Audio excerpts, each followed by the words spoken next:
V našom vysielaní sme vás už informovali o pilotnom projekte, ktorý je zameraný na celoživotné vzdelávanie ľudí po 50-ke. K tejto téme sme sa vrátili pri príležitosti uskutočnenia úvodného stretnutia účastníkov kurzu. Spúšťame pilotný kurz, ktorý realizujeme v spolupráci s našim partnerom, to je Technická univerzita Košice. Cieľovou skupinou tohto pilotného projektu sú ľudia nad 50 rokov, ktorí sa aktívne venujú práci s ľuďmi seniorského veku. Väčšinou sme oslovovali komunitných pracovníkov alebo sociálnych pracovníkov mestských a obecných úradov. Zároveň sme túto možnosť dali všetkým ľuďom, ktorí majú pocit, že by s takýmito ľuďmi vedeli pracovať a chceli pracovať do budúcna. Celý kurz má 5 modulov. V prvom rade sa musia oboznámiť s tým, čo je vlastne vek nad 50 rokov, čiže toto zahŕňa nejaká vedecká oblasť, ktorá sa nazýva gerontológia.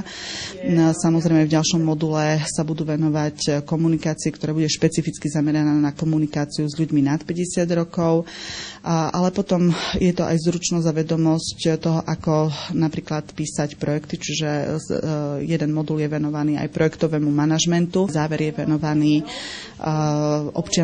tzv. občianskej participácii, to znamená práci s ľuďmi a práci v spolkoch. Celý ten kurz vlastne ukončí tzv. Modelový prípad, čiže prípadová štúdia, ktorá je zameraná na už konkrétne spracovanie konkrétneho projektu, ktorý, dajme tomu, v aktuálnej dobe môžu podať. Účastníci, ktorí majú záujem vzdelávať sa prostredníctvom internetu, nadobudnú prístupové heslá, pomocou ktorých sa dostanú na internetové stránky venované tejto problematike a ktoré boli zriadené na tento projekt. Môžu získať všetky informácie a zároveň môžu teda v rámci internetu vlastne diskutovať a rozoberať problematiku, ktorá sa rieši na kurze. Projekt vzbudil veľký záujem u ľudí všetkých vekových kategórií a na kurz sa prihlásili starší aj mladší frekventanti. Pôvodne do pilotného kurzu malo byť zapojených 15 účastníkov. Sme radi, že týchto účastníkov je vlastne takmer raz toľko. Vzhľadom na to, že bývam so staršími